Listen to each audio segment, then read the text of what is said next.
Hello दोस्तों, एक बार फिर से स्वागत है आपका आरएम स्टडी पॉइंट में। देखिए, जो भी स्टेट 2023 में साइंस के विद्यार्थी हैं उनका एग्ज़ाम शायद 9 तारीख को है। तो अभी से लेकर आपको 7-8 दिन टाइम बचा है रिवीजन के लिए। आप रिवीजन जितना हो सके उतना करिए।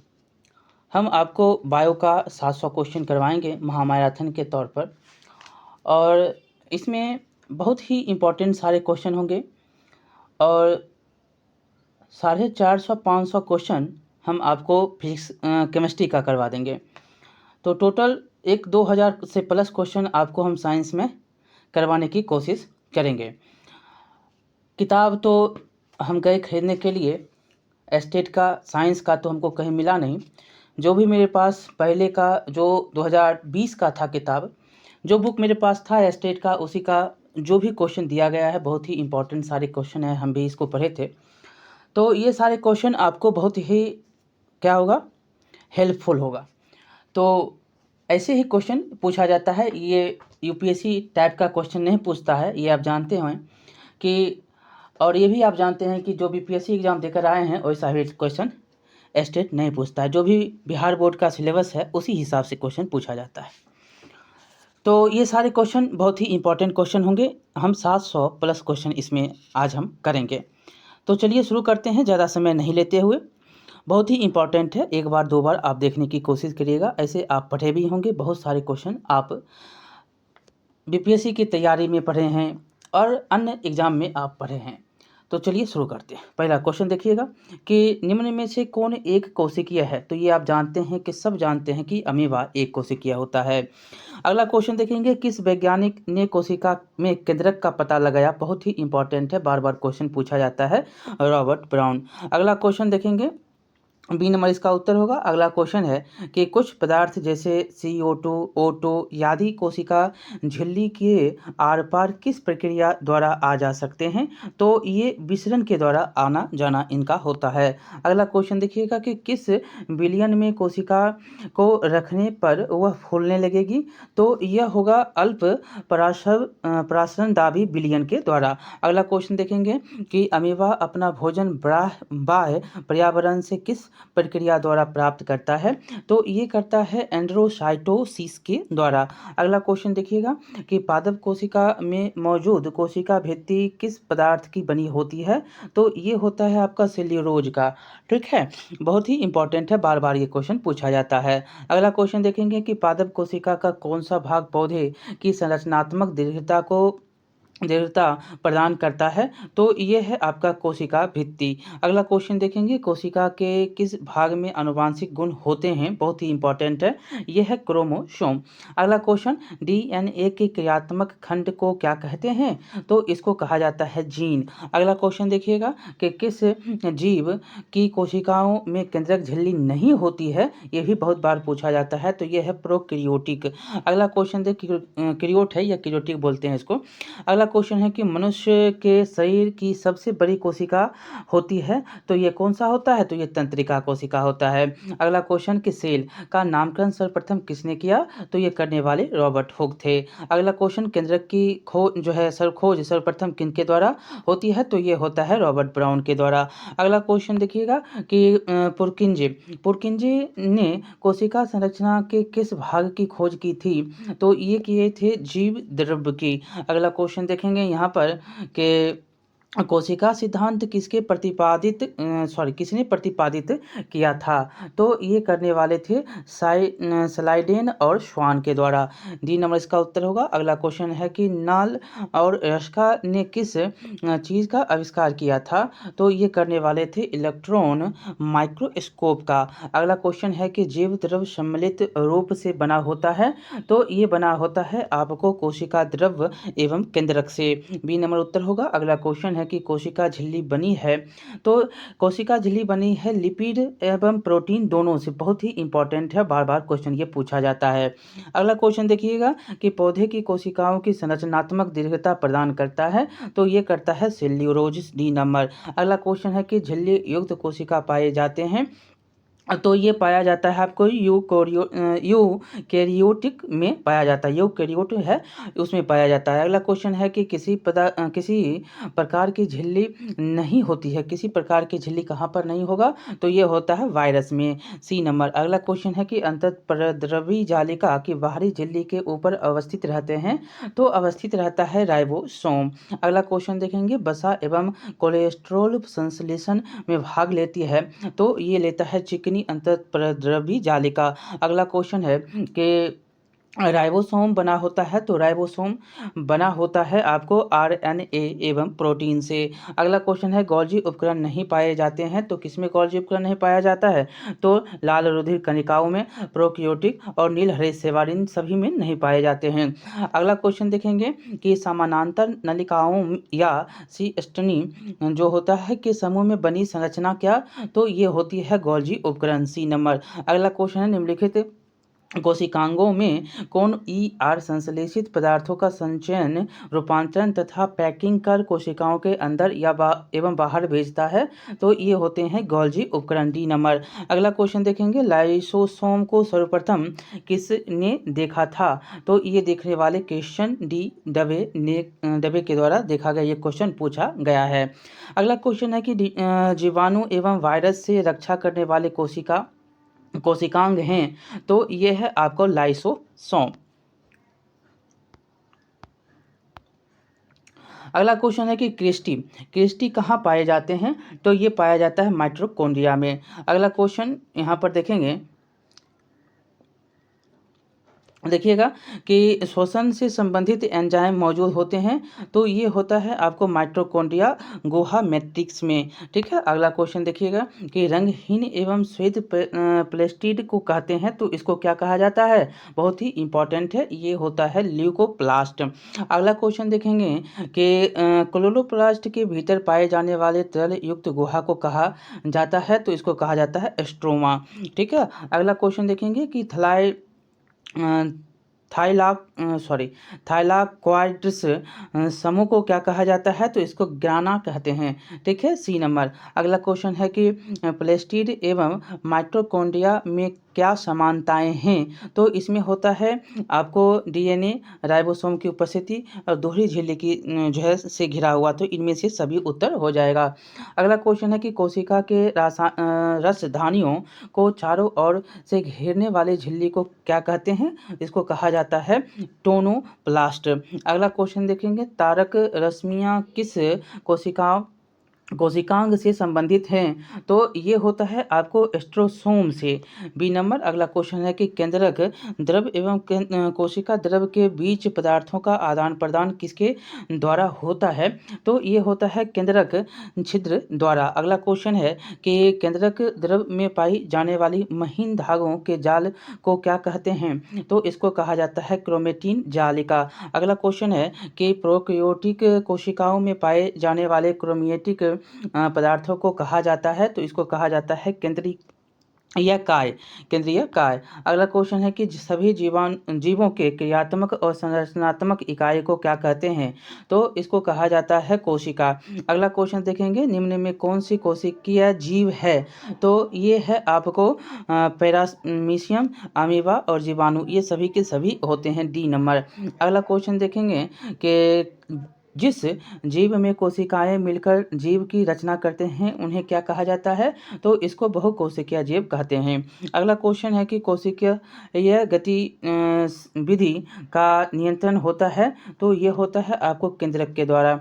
अगला क्वेश्चन है कि राइबोसोम का संश्लेषण किसके द्वारा होता है, तो ये होता है केंद्रिका के द्वारा। अगला क्वेश्चन है कि माइटोकॉन्ड्रिया कोशिका को कहते हैं, तो इसको कहा जाता है ऊर्जा गृह। अगला क्वेश्चन है कि पादप कोशिका में पाए जाते हैं, तो पाया जाता है लवक। अगला एक्सरसाइज 2 यहाँ पर आपको 9th क्लास में या 10th क्लास में पढ़े होंगे, तो ये 10th में है शायद, ठीक है। अगला क्वेश्चन देखेंगे, तने एवं जड़ की मोटाई में वृद्धि करने वाला उत्तक, तो ये होता है आपका पार्श्व विभोज्योतक। अगला क्वेश्चन देखेंगे, विभोज्योतक उत्तक में उनमें से क्या नहीं पाया जाता है, तो ये है रसधानी।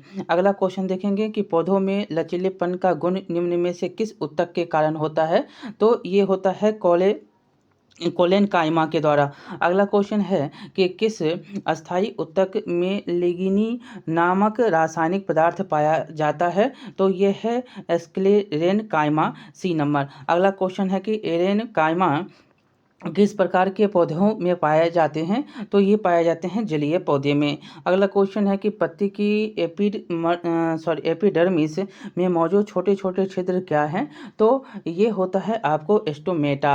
अगला क्वेश्चन है कि मरुस्थलीय पौधों के बाह्य एपिडर्मिस में कौन से जल अवरोधक रासायनिक पदार्थ का लेप होता है?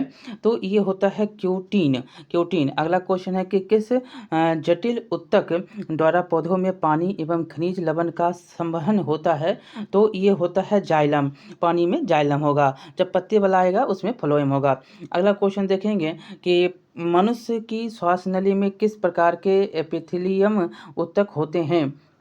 तो ये होता है पश्चाभी स्तंभाकार एपिथीलियम, सी नंबर। अगला क्वेश्चन देखेंगे यहाँ पर कि निम्न में से किसमें घनाकार एपिथीलियम ऊतक पाए जाते हैं? तो ये होता है विक्रीय नली। अगला क्वेश्चन है कि समान उत्पत्ति तथा समान कार्यों को संपादित करने वाली कोशिकाओं के समूह को क्या कहा जाता है? तो इसको ऊतक कहा जाता है। अगला क्वेश्चन देखिएगा कि विभुज्योतकी ऊतक बना होता है किससे? तो ये बना होता है जीवित कोशिकाओं से। अगला क्वेश्चन है कि विभुज्योतकी ऊतक को कहते हैं, मतलब हो सकते हैं, विभुज्योतकी ऊतक हो सकते हैं। तो ये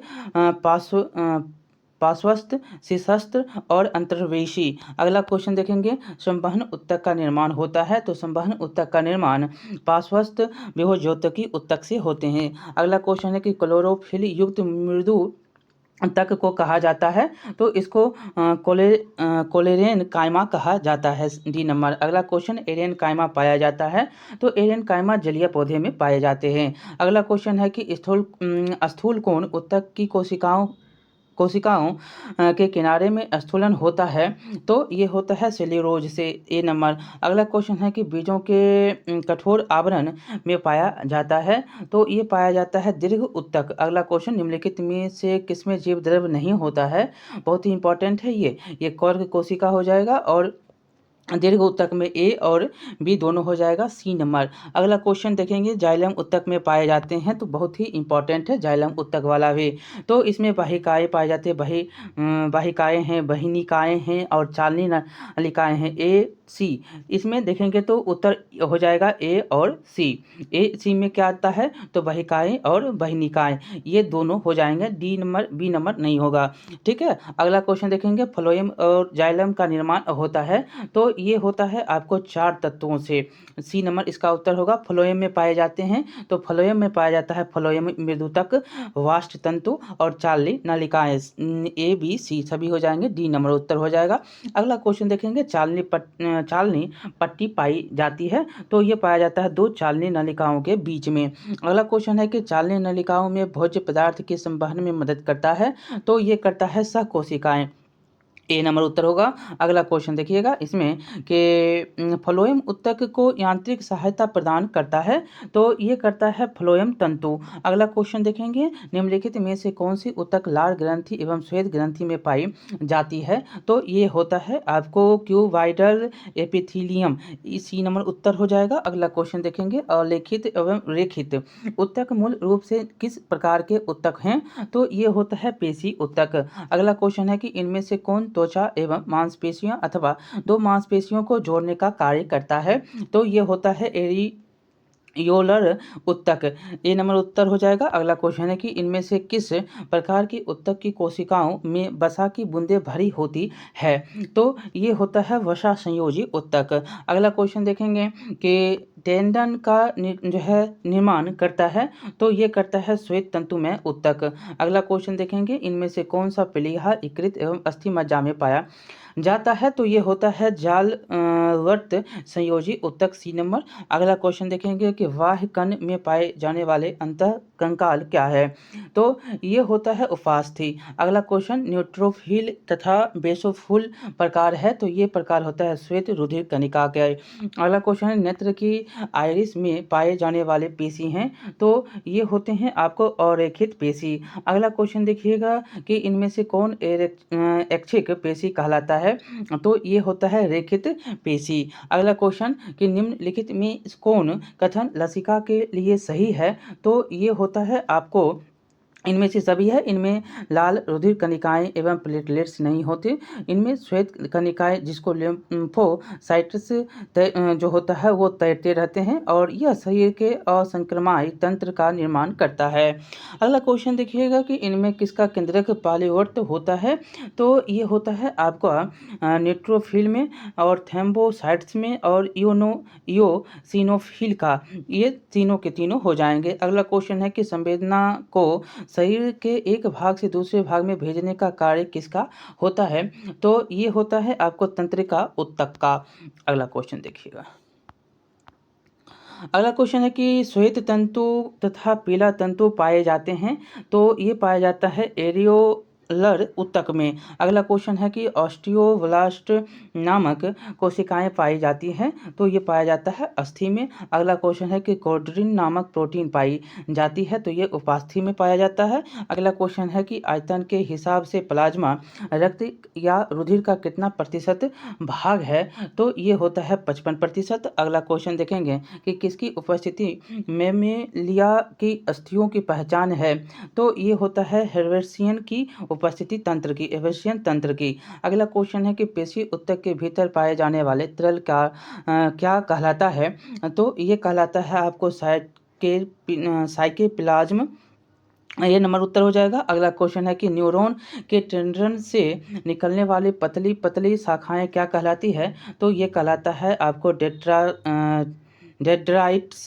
सी नंबर। अगला क्वेश्चन देखेंगे कि जाइलम किस प्रकार का ऊतक है, तो ये होता है आपको संवहन ऊतक। ये नंबर उत्तर हो जाएगा। अगला क्वेश्चन देखेंगे फ्लोएम किस प्रकार का ऊतक है, तो ये होता है आपको यह जीवित ऊतक होते हैं और पत्तियों से भोजन को पौधे के सभी अंगों में पहुंचाता है, तो ए और बी दोनों हो जाएगा। अगला क्वेश्चन है कि इनमें से कौन तंत्रिका तंत्र की इकाई कोशिका के संदेश वाहक का कार्य करती है, तो ये हो जाएगा न्यूरॉन। ए नंबर उत्तर हो जाएगा। अगला क्वेश्चन है तने की मोटाई बढ़ाने में कौन सहयोगी होते हैं, तो ये होते हैं केबियम। सी नंबर इसका उत्तर हो जाएगा। अगला क्वेश्चन है कि अस्थि से अस्थि को जोड़ने वाले ऊतक को कहते हैं, तो इसको कहा जाता है कंडरा।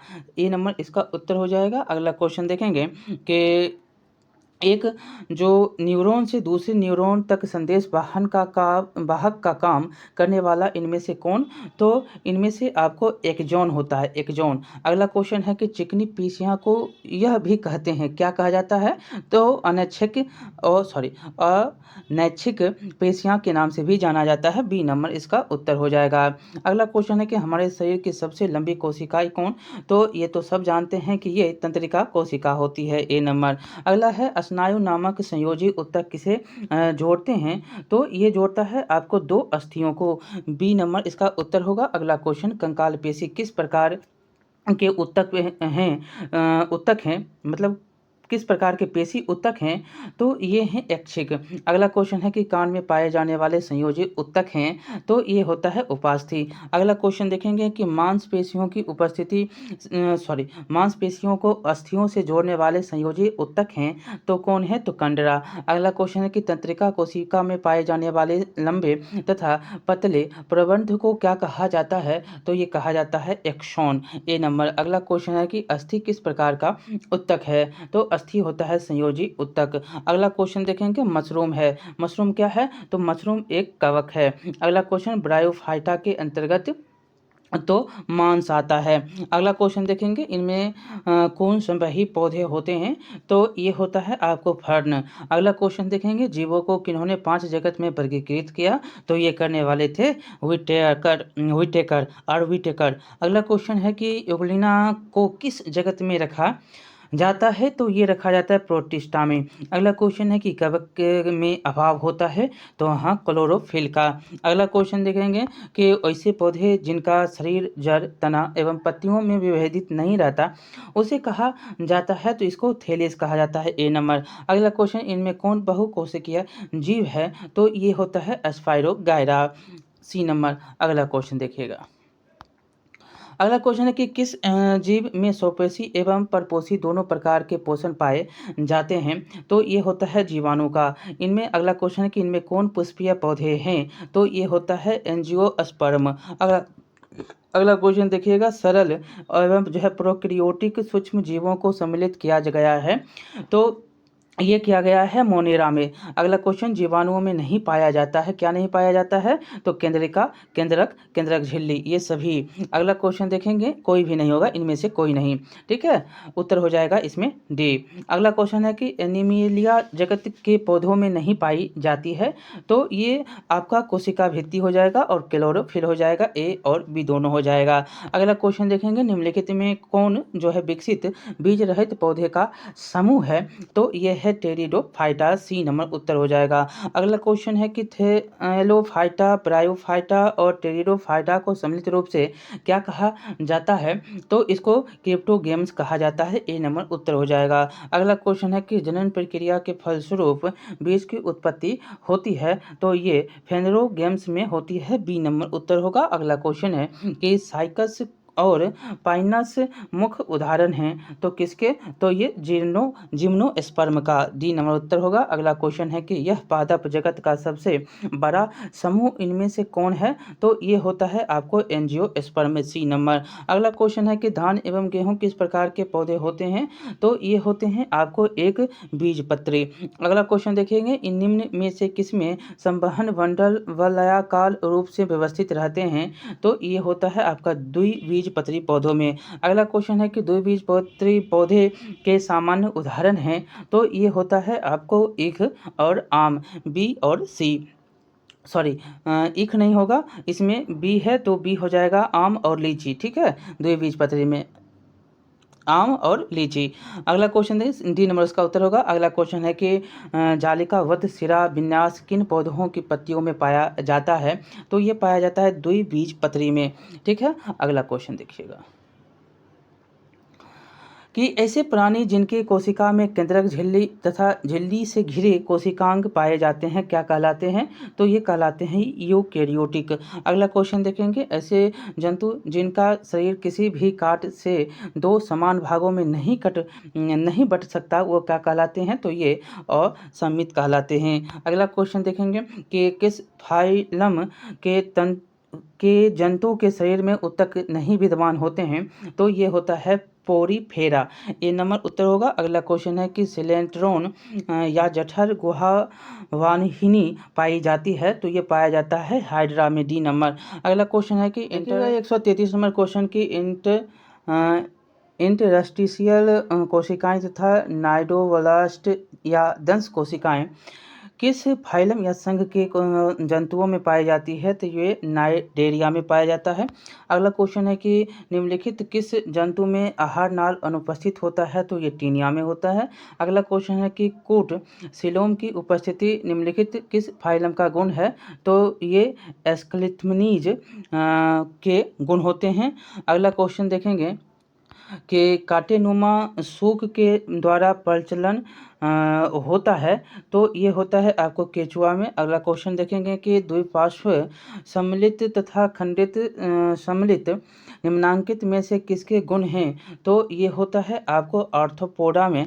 अगला क्वेश्चन आर्थ्रोपोडा के अगला क्वेश्चन है कि अखंडित तथा प्रवार या मेंडल से ढका शरीर निम्नांकित में से किसके गुण हैं? तो ये मोलास्का के होते हैं। अगला क्वेश्चन है कि निम्नलिखित किस जंतु में जल संवहन नाल तंत्र पाया जाता है? तो ये पाया जाता है तारा मछली में। अगला क्वेश्चन है कि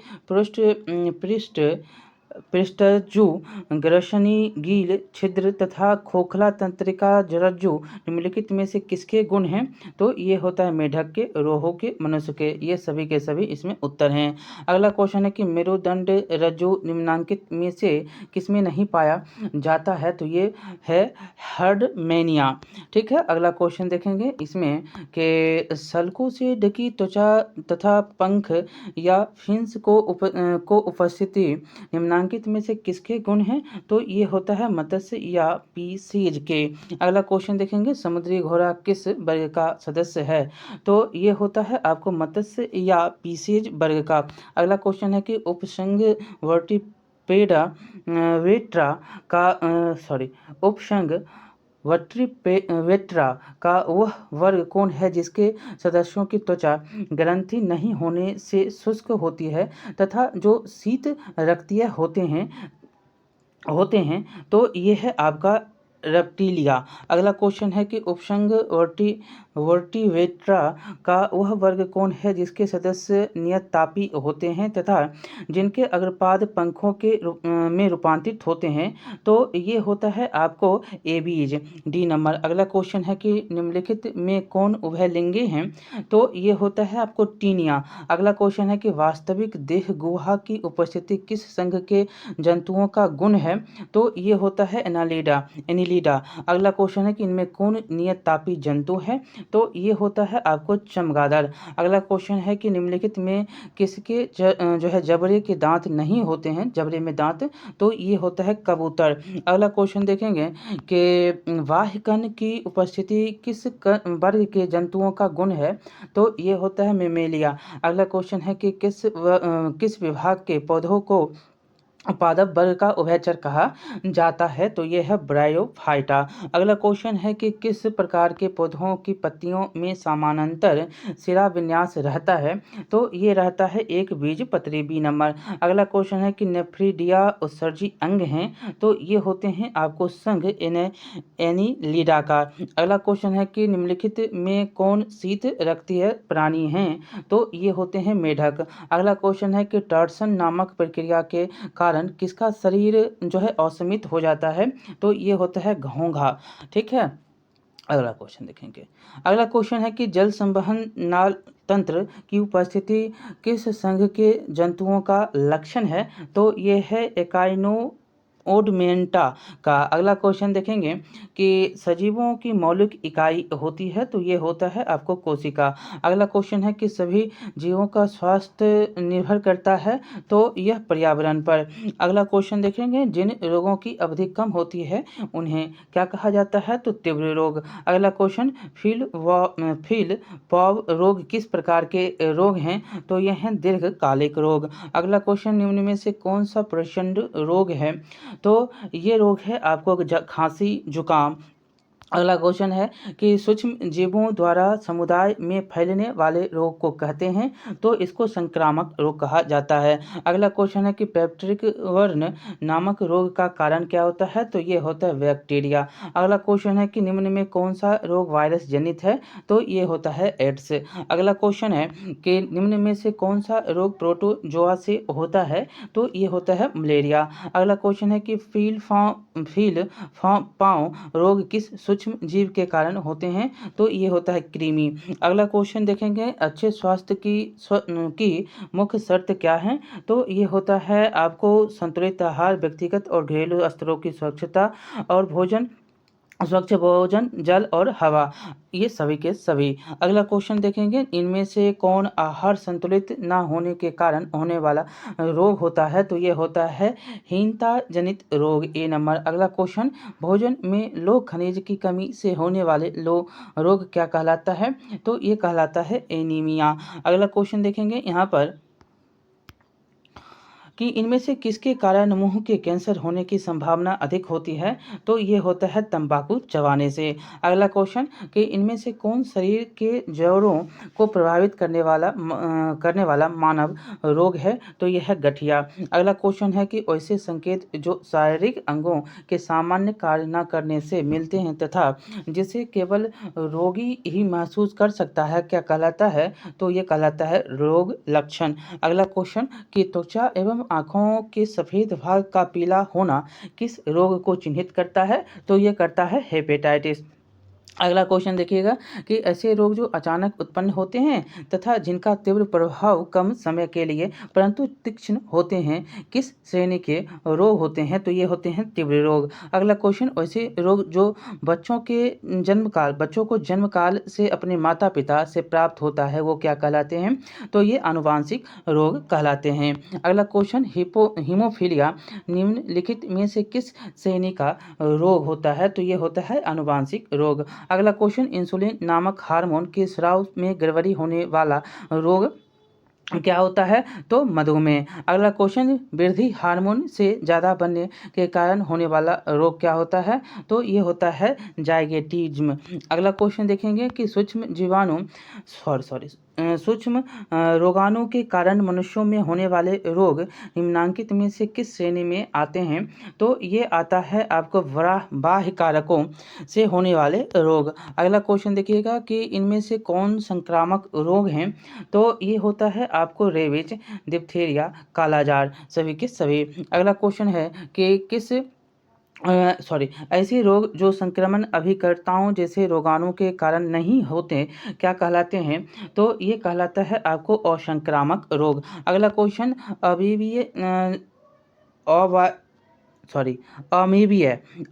अमीबिया पेचिस निम्नलिखित में से किस प्रकार के रोगाणु के संक्रमण से होता है? तो ये होता है प्रोटोजोआ से। अगला क्वेश्चन देखिएगा कि इनमें से कौन वैसे श्रेणी का रोग है जिनके उपचार के लिए दिए गए औषधि से केवल रोग के लक्षण ही ठीक हो पाते, मूल रोग नहीं है? तो ये होता है आपको इन्फ्लुएंजा। अगला क्वेश्चन है कि इनमें से किस रोगाणु पर प्रतिजैविक मतलब एंटीबायोटिक औषधियाँ का असर नहीं होता? तो ये होता है वायरस। अगला क्वेश्चन देखिएगा कि एडवर्ड जेनर 1795 में निम्नलिखित में से किसकी खोज की थी? तो ये किए थे टीका का। अगला क्वेश्चन, टीकाकरण द्वारा निम्नलिखित में से किस रोग का नियंत्रण किया जा सकता है? तो पोलियो का। अगला क्वेश्चन देखेंगे कि TAB के द्वारा निम्नलिखित में से किस रोग की नियंत्रण किया जा सकता है? तो ये टाइफाइड की। अगला क्वेश्चन, रेबीज के वायरस से ग्रसित कुत्ते के काटने पर निम्नलिखित में से किस प्रकार की सुई लगवानी चाहिए? तो पाश्चर का टीका। अगला क्वेश्चन देखेंगे कि निम्नलिखित किसके कारण एड्स रोग के होने की संभावना होती है? तो ये विषाक्त भोजन से भी, दूषित वायु एवं पेयजल, और इसमें देखेंगे पागल संक्रमित कुत्ते के काटने, ये सभी के सभी क्या हैं? गलत हैं। सही हो जाएगा अनैतिक यौन संबंध से। डी नंबर इसका एड्स से होने की संभावना सबसे ज़्यादा होगी। अगला क्वेश्चन देखेंगे कि सूक्ष्म जीव रोगाणुओं के कारण होने वाले रोग क्या कहलाते हैं? तो ये कहलाता है संक्रामक रोग, ए नंबर। अगला क्वेश्चन है कि इनमें से कौन असंक्रामक रोग हैं? तो ये है कैंसर। देखिएगा 192 नंबर की फिजियोथेरापी द्वारा इनमें से किस रोग की तीव्रता को कुछ हद तक कम किया जा सकता है? तो इसमें उत्तर है बी नंबर, पोलियो को कुछ हद तक कम किया जा सकता है। जैसे शरीर में एक अंग हो रहा है कमज़ोर, तो उसमें कुछ फिजियोथेरेपी करके उसको थोड़ा कम करके उस शरीर को प्रभावित होने, उस अंग को प्रभावित होने से बचाया जा सकता है कुछ हद तक। अगला देखेंगे पाश्चर टीका का जो है किस रोग में इलाज की दवा है? तो ये भी इम्पॉर्टेंट है, ये भी क्वेश्चन पूछा जाता है। इसमें हाइड्रोफोबिया हो जाएगा। अगला क्वेश्चन देखेंगे कि क्षय रोग किस संक्रामक सूक्ष्म जीवों के कारण होता है? क्षय रोग, तो ये होता है माइक्रोबैक्टीरियम ट्यूबरकुलोसिस के कारण से। ये नंबर इसका उत्तर हो जाएगा। अगला क्वेश्चन देखेंगे यहाँ पर कि पल्स पोलियो कार्यक्रम किस रोग के विरुद्ध चलाया गया अभियान? तो ये होता है क्या? तो पोलियो के द्वारा। अगला क्वेश्चन देखेंगे यहाँ पर कि संक्रामक रक्त शुक्राणु तथा माँ के दूध से किस रोग के संक्रामक रोग होने की संभावना होती है? तो यह है एड्स। अगला क्वेश्चन देखेंगे कि बार बार कपकपी के साथ तेज बुखार होना किस रोग का लक्षण होता है? तो यह होता है मलेरिया का। अगला क्वेश्चन, इनमें कौन चिरकालिक रोग की श्रेणी में आते हैं? तो यह होता है दमा और गठिया, मतलब बहुत दिन तक। अगला क्वेश्चन है कि अनैतिक यौन संबंध से बिल्कुल दूर रहकर किस रोग की संभावना से बचा जा सकता है? तो एड्स। अगला क्वेश्चन देखेंगे कि लैंगिक क्रिया द्वारा फैलने वाला रोग क्या होता है? तो ये होता है आपको सिफिलिस। अगला क्वेश्चन कि मुंह के द्वारा प्रवेश करने वाले सूक्ष्म जीव जो है शरीर के किस भाग में जाते हैं? तो ये चला जाता है आहार नाल से होता हुआ आगे बढ़ता है। अगला क्वेश्चन देखेंगे कि इसमें देखिएगा अगला क्वेश्चन कि जापानी मस्तिष्क ज्वर उत्पन्न करने वाला सूक्ष्म जीव शरीर में कैसे पहुंचता है? तो ये मच्छर के द्वारा पहुंचता है, ए नंबर। अगला क्वेश्चन निम्न में से कौन सा मलेरिया का वाहक होता है? तो ये होता है मच्छर। अगला क्वेश्चन है कि पीलिया रोग के कारक किस भाग को प्रभावित करते हैं? तो ये प्रभावित करता है यकृत को। अगला क्वेश्चन देखेंगे यहाँ पर कि निम्न में से कौन सा संक्रामक रोग हमारे प्रतिरक्षा यंत्र को नष्ट कर देता है? तो ये करता है आपको एड्स रोग करता है प्रतिरक्षा तंत्र को नष्ट। अगला क्वेश्चन देखेंगे हमारे शरीर का कौन सा तंत्र को रोगाणुओं से लड़ता है? तो ये लड़ता है प्रतिरक्षा तंत्र, WBC। अगला क्वेश्चन देखेंगे कि एंटीबायोटिक औषधियाँ किस सूक्ष्म जीवों को नष्ट करते हैं? तो ये करता है आपको बैक्टीरिया को। अगला क्वेश्चन सिर दर्द, उल्टी, चक्कर, बेहोशी इत्यादि किस शारीरिक अंग पर आक्रमण को इंगित करते हैं? तो ये करता है मस्तिष्क, ए नंबर। अगला क्वेश्चन देखिएगा इसमें कि निम्न में से किस ग्रह पर जीवन विद्यमान है? कहाँ पर आप रह रहे हैं? पृथ्वी पर। अगला क्वेश्चन देख रहे हैं पृथ्वी की सबसे बाहरी परत कहलाती है?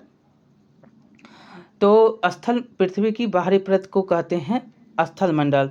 ठीक है। अगला क्वेश्चन देखेंगे कि पृथ्वी के कितने प्रतिशत जल हैं? पृथ्वी पर कितने प्रतिशत टोटल जल हैं?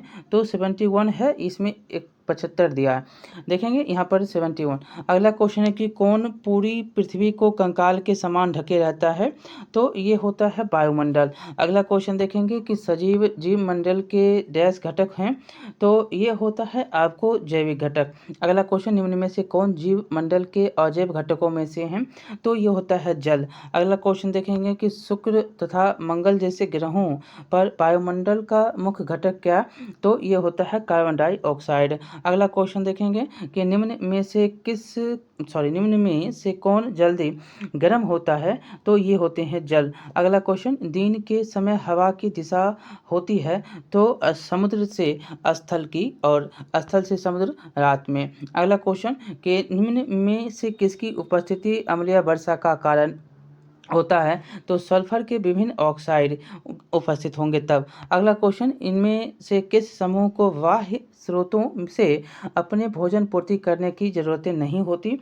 तो ये होता है स्वपोषी। अगला क्वेश्चन कि श्वेत क्रांति संबंधित किससे होता है? तो दूध से। अगला क्वेश्चन देखेंगे यहाँ पर कि ऊर्जा का मुख्य स्रोत कार्बोहाइड्रेट हमें प्राप्त होता है? तो किससे? तो अनाज से, जैसे चावल। अगला क्वेश्चन देखेंगे विटामिन एवं खनिज लवण हमें मुख्यतः प्राप्त होते हैं? तो यह सब्जी और फल से। अगला इनमें कौन खरीफ फसल है? तो खरीफ फसल कौन हो सकता है? तो धान। अगला क्वेश्चन देखेंगे यहाँ पर कि गेहूँ किस प्रकार की फसल है? तो रबी फसल है। अगला जो फसलें शीत ऋतु में उपजाई जाती है उसे क्या कहते हैं? तो रबी फसल कहा जाता है, जो शीत ऋतु में उगेगा। अगला क्वेश्चन है कि वैसे फसल जिन्हें जून जुलाई मतलब वर्षा ऋतु में बोया जाता है एवं कटनी जो है अक्टूबर से दिसंबर तक उसकी हो जाती है, वो क्या कहलाता है? तो ये खरीफ फसल कहलाते हैं। अगला क्वेश्चन है कि पादप संकरण के फलस्वरूप विकसित नवीन यहाँ पर देखिएगा कि पादप संकरण के फलस्वरूप विकसित नवीन समुन्नत फसल किसे कहते हैं? किसको कहते हैं?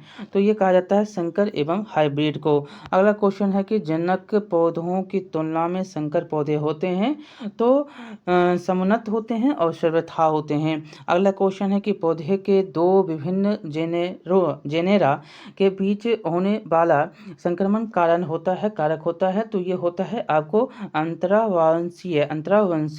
अगला क्वेश्चन है कि ऐच्छिक गुणों के लिए जिम्मेदार DAN के खंड को एक पौधे से दूसरे पौधों में प्रतिरोपित करने से प्राप्त होता है, तो ये होता है आपको आनुवंशिकीय रूपांतरित फसल।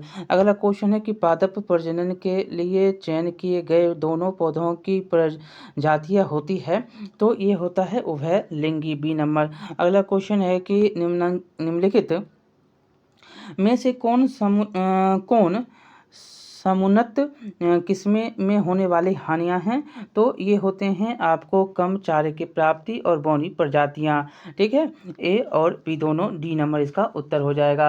अगला क्वेश्चन देखेंगे यहाँ पर कि पौधे की वृद्धि एवं विकास हेतु कितने पोषकों की आवश्यकता होती है, तो ये होता है आपको 16 पोषक इसकी आवश्यकताएं होती हैं इसमें। अगला क्वेश्चन, निम्नलिखित में से कौन सा समूह वृहत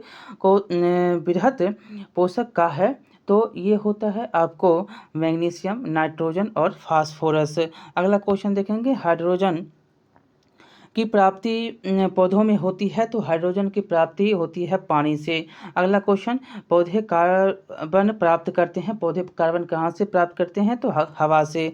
अगला क्वेश्चन है कि प्राकृतिक उर्वरक का निर्माण होता है, तो ये होता है आपको पादप अवशिष्ट, जंतु अवशिष्ट, सूक्ष्म जीवों द्वारा अपघटन से। तीनों के तीनों, डी नंबर उत्तर हो जाएगा। अगला क्वेश्चन है कि पौधों को खास पोषक तत्व की प्राप्ति होती है, तो ये होता है रासायनिक उपकरणों से। अगला क्वेश्चन, प्राकृतिक खाद की अपेक्षा रासायनिक उर्वरकों से आसानी होती है, तो ये होता है आपको भंडारण, परिवहन, फसलों का अनुप्रयोग, इनमें से सभी। अगला क्वेश्चन कि कार्बनिक खेती में किसका उपयोग कम से कम किया जाता है, तो ये किया जाता है आपको रासायनिक उर्वरक का और कीटनाशकों का, ए और बी दोनों हो जाएगा। अगला क्वेश्चन कि मिश्रित फसल उत्पादन में सामान्यतः धान्य फसल के साथ चयन किया जाता है, तो ये किया जाता है फलीदार फसल का। अगला क्वेश्चन कि राइबोजियम जीवाणु की गांठें पाई जाती है, तो ये पाया जाता है आपको दलहन पौधे में। अगला क्वेश्चन कि वायुमंडलीय नाइट्रोजन को नाइट्रेट में स्थिर कर मृदा में प्रतिस्थापित करता है, तो ये करता है आपको राइबोजियम। अगला क्वेश्चन देखेंगे कि 2,4-D किसका सामान्य उदाहरण है। ये क्वेश्चन 9th-10th में इस बार बीपीएससी के द्वारा पूछा गया, साथ ही साथ ये भी क्वेश्चन पूछा गया 243 भी, 244 भी। ठीक है, 2,4-D जो होता है वो खरपतवार नाशी का होता है उदाहरण। ठीक है, अगला क्वेश्चन देखेंगे जो है ब्लास्ट या ध्वंस कहिए नामक रोग सामान्यतः लगता है, तो ये लगता है आपको धान में। अगला क्वेश्चन, घूमन क्रिया में किस वाष्पशील रसायन का उपयोग किया जाता है, तो ये किया जाता है आपको एल्यूमिनियम फॉस्फाइड का। अगला क्वेश्चन कि मृदा के अपरदन को रोकने में निम्न में से कौन सा महत्वपूर्ण भूमिका निभाती है, तो ये निभाता है आपको पौधे। अगला क्वेश्चन देखेंगे कि उपयोगी घटकों का मृदा से हटना तथा हानिकारक पदार्थों का मिलना क्या कहलाता है, क्या कहलाता है, तो ये कहलाता है भूमि प्रदूषण। अगला क्वेश्चन कि मृदा में मिलने वाले सड़े गले जीवों के टुकड़े को क्या कहा जाता है, बहुत ही इंपॉर्टेंट है, ये कहा जाता है ह्यूमस। अगला क्वेश्चन, निम्न में से कौन सा जीव ह्यूमस बनाने में सहायक है, बहुत ही इंपॉर्टेंट ये भी क्वेश्चन है, और यहाँ से क्वेश्चन बनते हैं, तो ये उत्तर हो जाएगा ए, केचुआ। अगला क्वेश्चन देखेंगे, निम्न में कौन ग्रीन हाउस गैस, बहुत ही इंपॉर्टेंट ये भी है, और सभी के सभी इसमें आपको उत्तर देखेंगे तो CO2 मुख्य रूप से हो जाएगा ग्रीन हाउस गैस। ठीक है, CO2 कार्बन डाइऑक्साइड सभी नहीं होंगे, ये उपयुक्त में से सभी CO2। तो इस प्रकार से 251 क्वेश्चन हम आपको इसमें करवा रहे हैं महामैराथन के पहले पार्ट में। ठीक है, आप 250 क्वेश्चन देखिए, उसके बाद कहिए, उसके बाद हम केमिस्ट्री लेकर आएंगे, उसके बाद फिजिक्स। 9 तारीख को आपका एग्ज़ाम है, उससे पहले हम आपको पूरा का पूरा समाप्त कर देंगे। ठीक है, बहुत बहुत धन्यवाद। लाइक शेयर सब्सक्राइब जरूर करिएगा। मिलते हैं अगले वीडियो में महामैराथन के दूसरे पार्ट में।